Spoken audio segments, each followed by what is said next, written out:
Good morning প্রিয় শিক্ষার্থীবৃন্দ। Martin Luther college কর্তৃক আয়োজিত অনলাইন ক্লাসে তোমাদের স্বাগতম। আমি হরিদাস বাসার রসায়ন প্রভাষক। শিক্ষার্থী বন্ধুরা, কেমন আছো তোমরা? নিশ্চয়ই সবাই ভালো আছো, সুস্থ আছো, ঘরে আছো।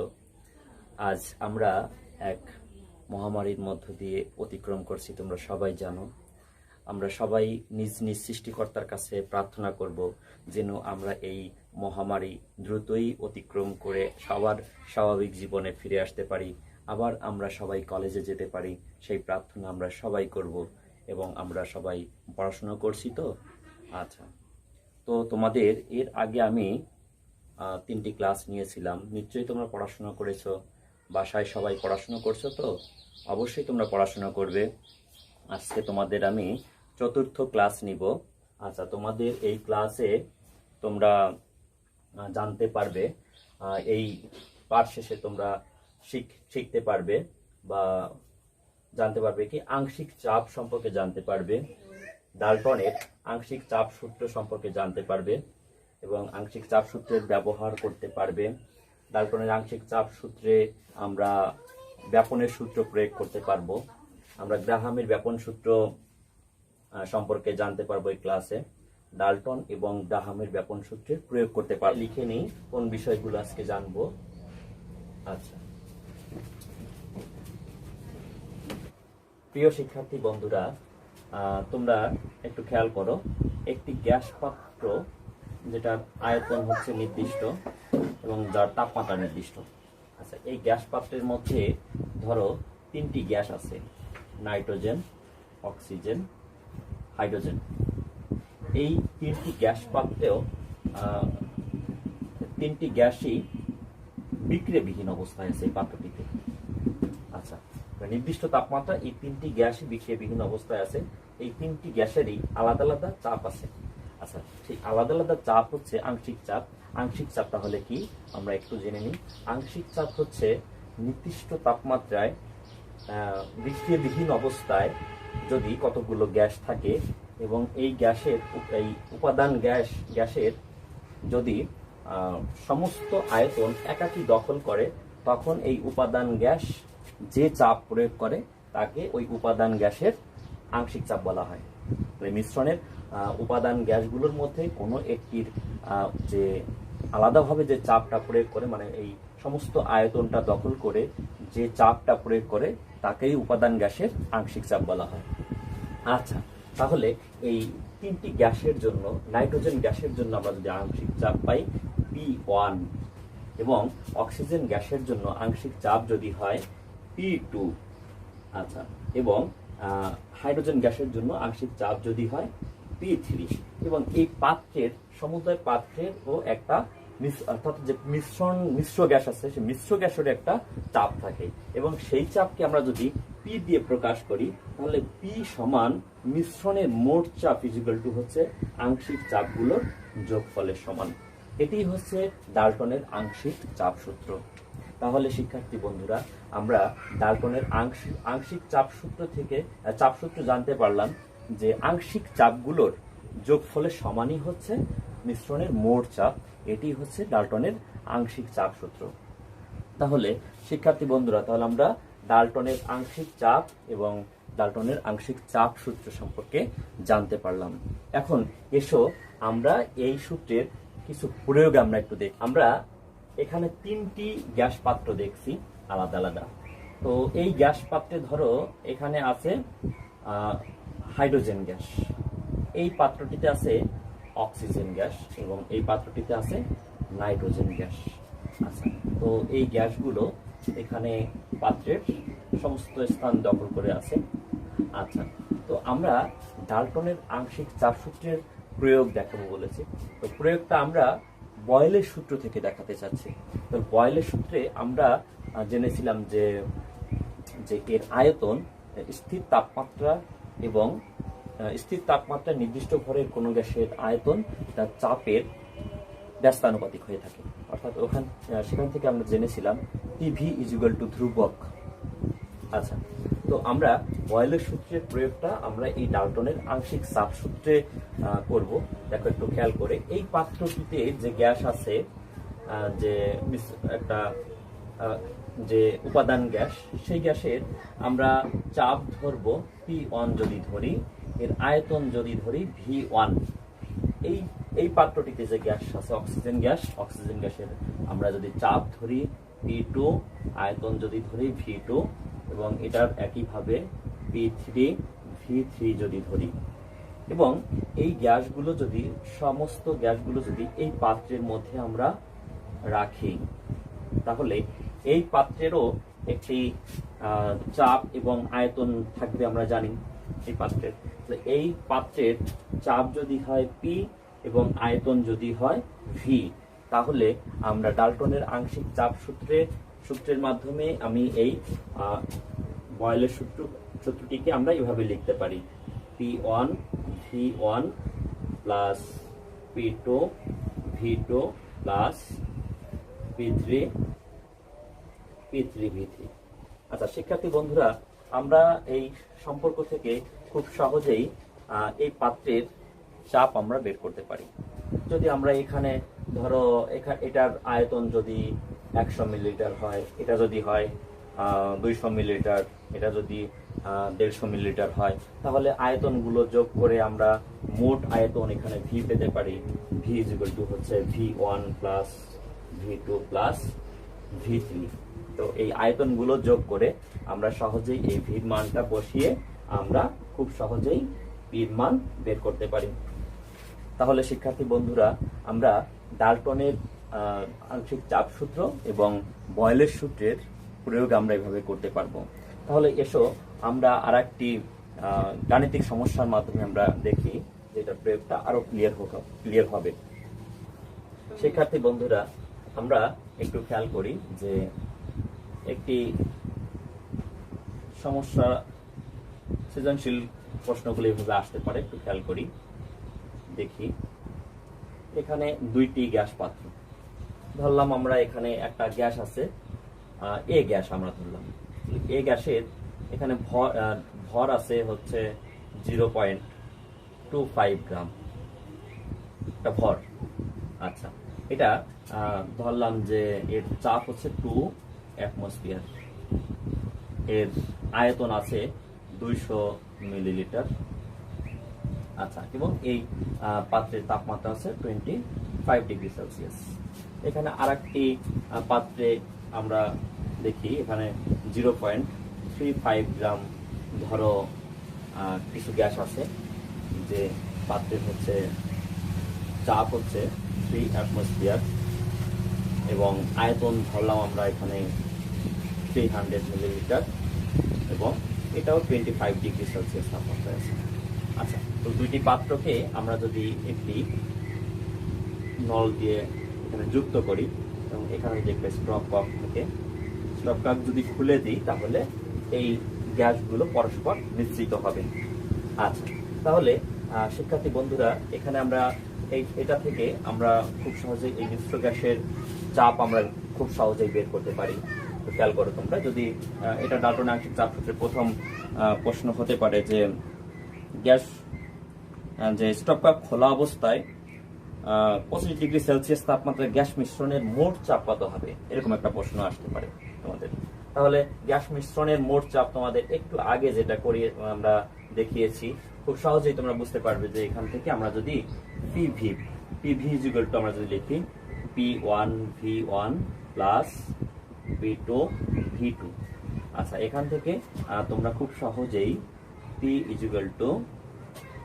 P1 V1 plus P2 V2 by হচ্ছে V, এই সূত্রের মাধ্যমে তোমরা খুব সহজেই এখান থেকে এই সমস্যার সমাধান করতে পারবে। দেখো একটু খেয়াল করে, এই পাত্রের P1 হচ্ছে 2 অ্যাটমসফিয়ার, V1 হচ্ছে 200 মিলিলিটার, সরি V1, আর P2 হচ্ছে 3 অ্যাটমসফিয়ার, আর V2 হচ্ছে 300 মিলিলিটার, এবং ভিটা হচ্ছে এই, একটু খেয়াল করি, V হচ্ছে V1 প্লাস V2, অর্থাৎ 200 মিলিলিটার প্লাস 300 মিলিলিটার, টোটাল আয়তনটা হচ্ছে ভি।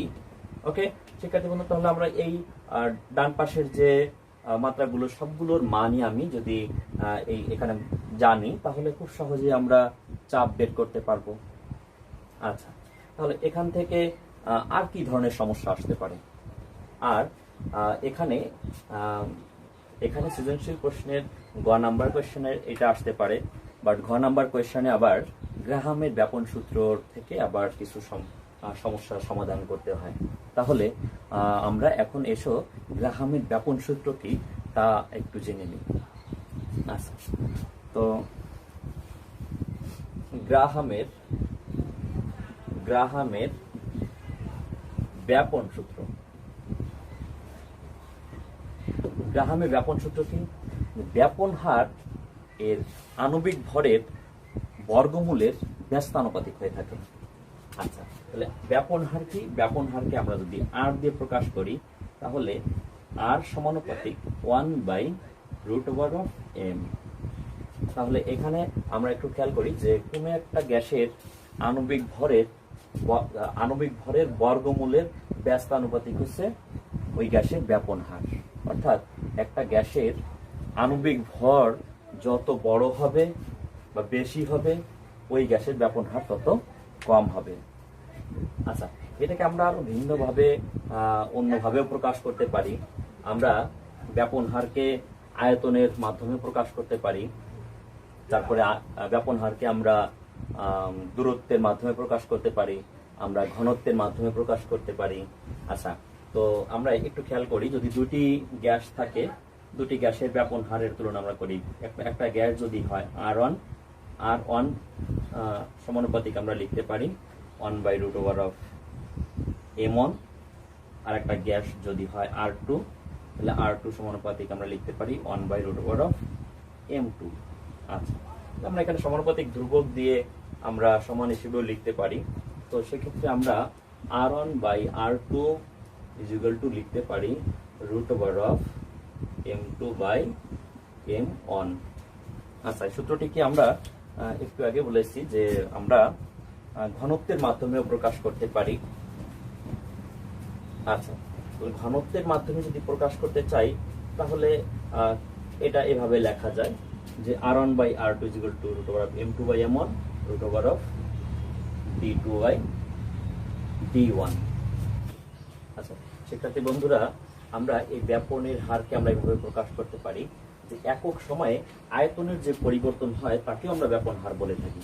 তাহলে সে কিভাবে লেখা যায়? তাহলে এটাকে আমরা লিখতে পারি v1/t1 ডিভাইডেড বাই হচ্ছে v2/t2 আমরা এভাবেও লিখতে পারি m2/m1 √d2/d1। আচ্ছা, তাহলে আমরা যদি এখানে আয়তন যদি সমান হয় সেক্ষেত্রে কি হবে? আয়তন সমান হলে এখানে হবে t2/t1 হচ্ছে √m2/m1 √d2/d1। এভাবে আমরা লিখতে পারি। আচ্ছা, তো শিক্ষার্থী বন্ধুরা, এছাড়াও ব্যাপনের হারকে অন্য আর একভাবে প্রকাশ করা যায়। আচ্ছা, তোমরা অনেক সময় 19 শিখেছো যে একটি টিউবের মধ্যে, একটু খেয়াল করো, একটি টিউবের মধ্যে দুইটি গ্যাস এখানে নেওয়া হয়েছে, একটা হচ্ছে অ্যামোনিয়া আর একটা হচ্ছে HCl। তো দুটি গ্যাস নেওয়া হয়েছে। এই উদাহরণ তোমরা আগেও দেখেছো যে এই গ্যাসটি একটি নির্দিষ্ট দূরত্ব পর্যন্ত অতিক্রম করে। এখানে তুলা দেওয়া আছে দুই পাশে। তো এই গ্যাসটি একটি নির্দিষ্ট দূরত্ব অতিক্রম করে এবং এই গ্যাসটিও একটি নির্দিষ্ট দূরত্ব অতিক্রম করে। একক সময়ে ধরলাম যে এই গ্যাস দুটি এইখানে মিলিত হয়েছে এবং এই জায়গাটাতে কিছুটা হচ্ছে সাদা ধোঁয়া সৃষ্টি হয়েছে। সাদা ধোঁয়া হচ্ছে অ্যামোনিয়াম ক্লোরাইডের সাদা ধোঁয়া সৃষ্টি হয়েছে। আচ্ছা, তাহলে এখান থেকে এটি একটা দূরত্ব অতিক্রম করলো, ধরলাম সেটি হচ্ছে x1, এবং এখান থেকেও এই গ্যাসটি একটু দ্রুত অতিক্রম করবে, তা হচ্ছে x2। তাহলে আমরা এই দূরত্বের মাধ্যমেও কিন্তু এই ব্যাপনের হারকে প্রকাশ করতে পারি। একক সময়ে যে দূরত্ব অতিক্রম করে তাকে হার বলা হয়, আমরা জানি। তাহলে আমরা এভাবেও প্রকাশ করতে পারি, x1/t divided by x2/t equal to, আমরা আগে যেটা পেয়েছিলাম আমরা লিখতে পারি m2/m1 ইকুয়াল টু √d2/d1। এভাবেও আমরা লিখতে পারি। একটু খেয়াল করে দেখো যে এখানে x1/x2 ইকুয়াল টু আমরা লিখতে পারি হচ্ছে √m2/m1 ইকুয়াল টু √d2/d1। আচ্ছা শিক্ষার্থী বন্ধুরা, তাহলে এভাবেও তোমাদের গাণিতিক সমস্যার সমাধান করতে হতে পারে। আচ্ছা, তাহলে আমরা যে উদাহরণটি তোমাদের সূত্রটিকে এভাবে লিখতে পারি, x1/x2 ইকুয়াল টু হচ্ছে √m2/m1 ইকুয়াল টু √d2/d1। তাহলে তোমরা দেখবে যে এভাবেও তোমাদের গাণিতিক সমস্যার সমাধান করতে হতে পারে। আচ্ছা, তাহলে আমরা একটু আগে যে সৃজনশীলটা প্র্যাকটিস করছিলাম, সেখানে ঘ নাম্বারে কোয়েশ্চেন থাকে বিশেষভাবে যে ব্যাপনের কোন গ্যাসের ব্যাপন হার বেশি হবে। শিক্ষার্থী বন্ধুরা, তোমরা নিশ্চয়ই তোমাদের একটু আগে যে উদাহরণটা দিয়েছিলাম তোমাদের মনে আছে অবশ্যই, দুটি গ্যাস পাত্রে কিছু গ্যাস ছিল, দুটি গ্যাস ছিল এবং এই পাত্রটা হচ্ছে একটা স্টপ কক দিয়ে এখানে বন্ধ ছিল। স্টপ কক খুলে দিলে এখানে আমরা দিয়েছিলাম হচ্ছে 0.25 গ্রাম একটা গ্যাসের ভর, আয়তন হচ্ছে 200 মিলিলিটার, আর চাপ ছিল হচ্ছে 2 অ্যাটমসফিয়ার, আর তাপমাত্রা ছিল 25 ডিগ্রি সেলসিয়াস। এখানে ছিল 0.35 গ্রাম ছিল গ্যাসের পরিমাণ, 300 মিলিলিটার ছিল আয়তন, 3 অ্যাটমসফিয়ার দিয়েছিলাম চাপ এবং 25 ডিগ্রি সেলসিয়াস তাপমাত্রা ছিল। ওকে বন্ধুরা, তাহলে আমরা একটু দেখি যে এই যে উদ্দীপক, এই উদ্দীপক থেকে এমন প্রশ্ন আসতে পারে যে দুটি গ্যাসের মধ্যে কোনটির ব্যাপন হার বেশি বা কোনটির ব্যাপন হার কম হবে। যদি এই গ্যাসটা এ গ্যাস দেয় এবং এই গ্যাসটা যদি বি গ্যাস দেয়, বলবে যদি এভাবে প্রশ্ন আসে যে এ এবং বি গ্যাসের মধ্যে কোনটির ব্যাপন হার বেশি হবে, তাহলে তোমরা এই ডাল্টনের আংশিক চাপ সূত্র এবং ডাল্টনের আংশিক চাপ সূত্র প্রয়োগ করতে পারো। তারপরে হচ্ছে ব্যাপন হারের মাধ্যমে তোমরা এটার সমাধান করতে পারবে খুব সহজে। তাহলে একটু দেখো, এখানে আর একটা সূত্র ব্যবহার করতে হবে, তোমাদের এর আগের ক্লাসে করানো হয়েছে যে আদর্শ গ্যাসের অবস্থার সমীকরণ। আচ্ছা, আদর্শ গ্যাসের অবস্থার সমীকরণ কি তোমাদের মনে আছে? আচ্ছা, যদি মনে থাকে তাহলে তো ভালো, আর যদি মনে না থাকে তোমরা শিক্ষার্থী বন্ধুরা তোমরা একটু জেনে নাও। আদর্শ গ্যাসের অবস্থার সমীকরণ তোমরা পড়েছিলে PV = nRT। আচ্ছা, তাহলে PV সমান nRT, এই সমীকরণটা তোমরা শিখেছিলে গত ক্লাসে, আদর্শ গ্যাসের অবস্থার সমীকরণ।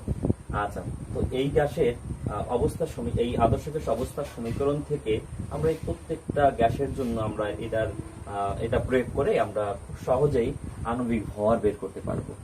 আচ্ছা, তাহলে দেখো আমরা কিভাবে তাহলে আণবিক ভরটা বের করতে পারি। একটু খেয়াল করো, PV সমান আমরা লিখতে পারি কি W/mRT। আচ্ছা, এই ডব্লিউটা কি? ডব্লিউটা হচ্ছে এই পরিমাণ গ্যাসের, যেটা আছে এই গ্যাসের পরিমাণ হচ্ছে 25 গ্রাম, 0.25 গ্রাম হচ্ছে এই গ্যাসের পরিমাণ। আচ্ছা, আর কি খেয়াল করে এখানে আমরা যদি আণবিক ভর বের করতে চাই m, তাহলে কি লেখা যায় W/RT বাই হচ্ছে PV। তাহলে আমাদের এই মানগুলো প্রয়োজন, তাই না? তো একটু খেয়াল করি, এখানে হচ্ছে W হচ্ছে 0.25 গ্রাম।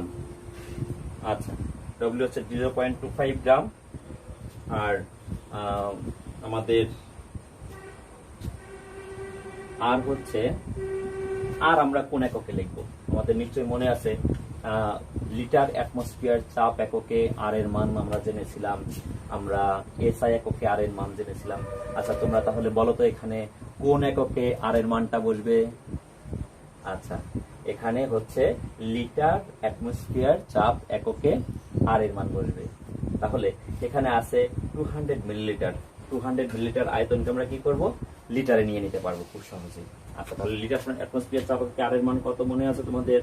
0.082 litre atmosphere per kelvin per মোল।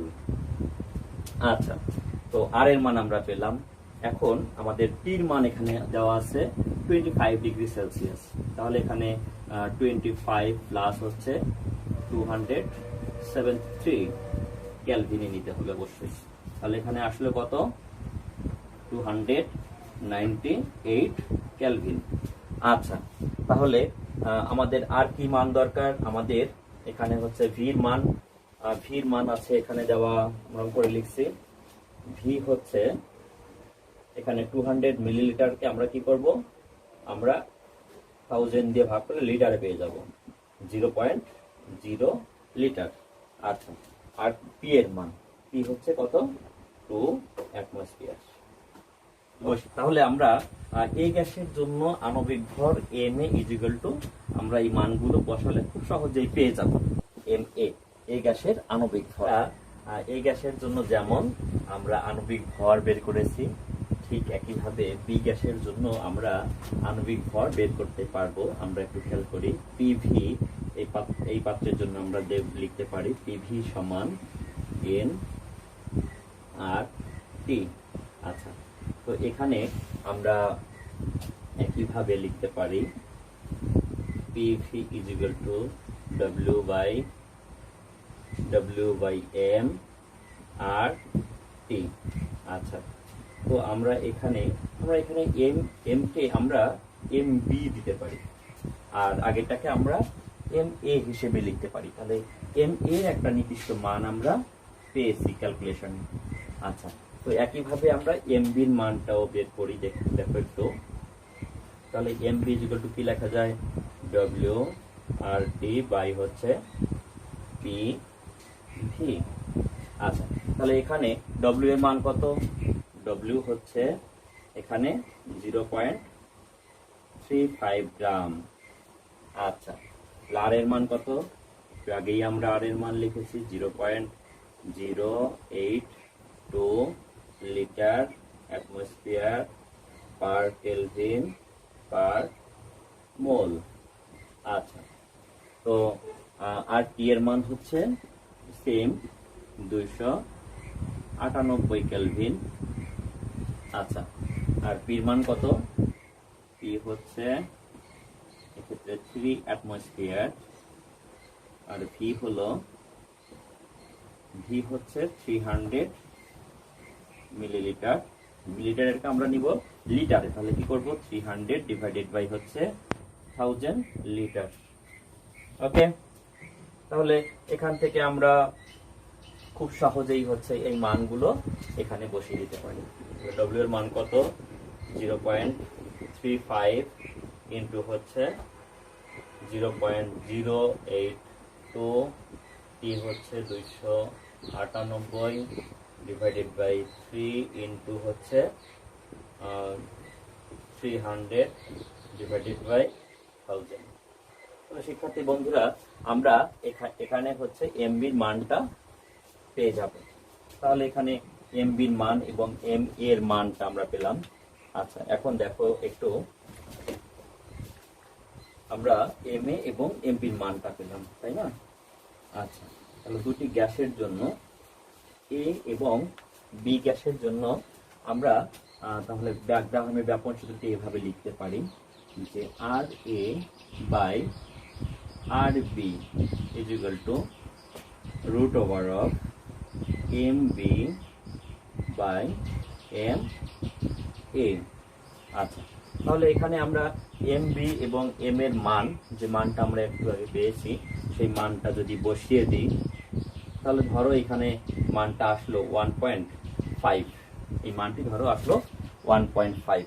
তাহলে আমরা খুব সহজেই এখানে আর এ সমান আর বি ইন্টু হচ্ছে 1.5 বা 1.5 আরবি। এখান থেকে আমরা খুব সহজেই বলতে পারি যে আরবি হচ্ছে আরবি এর দ্বিগুণ 1.5 গুণ হচ্ছে আর এ, অর্থাৎ এখানে হচ্ছে আর এ অধিক দূরত্ব অতিক্রম করবে, এর ব্যাপন হার হচ্ছে বেশি হবে, আরবির চেয়ে আর এর ব্যাপন হার বেশি হবে। তাহলে আমরা একটু আগে যে উদ্দীপকটা দিক আমরা একটা চিত্র দেখেছিলাম যে একটা সিলিন্ডারের মধ্যে দুই পাশে দুটি গ্যাস আছে। তাহলে এখানে আমরা একটু খেয়াল করি, এখানে হচ্ছে একটা ছিল অ্যামোনিয়া আর একটা ছিল হচ্ছে HCl। তাহলে এই দুইটি গ্যাসের আমরা আণবিক ভর জানি যে এই গ্যাসের আণবিক ভর কত, মানে এই গ্যাসের আণবিক ভর হচ্ছে 17, আর এই গ্যাসের আণবিক ভর কত 35.5 প্লাস 1 অর্থাৎ 36.5।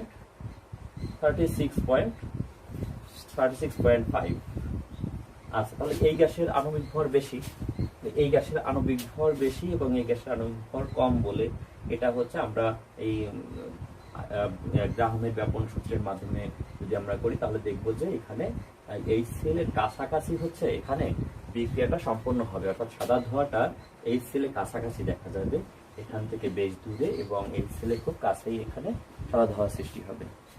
তাহলে শিক্ষার্থী বন্ধুরা, তোমাদের আজকের আলোচনা ছিল যে আংশিক চাপ, গ্যাসের আংশিক চাপ সম্পর্কে আমরা জেনেছি। তাহলে আংশিক চাপ কি আমরা সবাই আবার একটু আবার আমরা রিভিশন করব যে আংশিক চাপ কাকে বলে, এবং এই আংশিক চাপের মাধ্যমে আমরা ডাল্টনের আংশিক চাপ সূত্র দেখেছি, এবং ডাল্টনের আংশিক চাপ সূত্রে আমরা প্রয়োগ দেখেছি।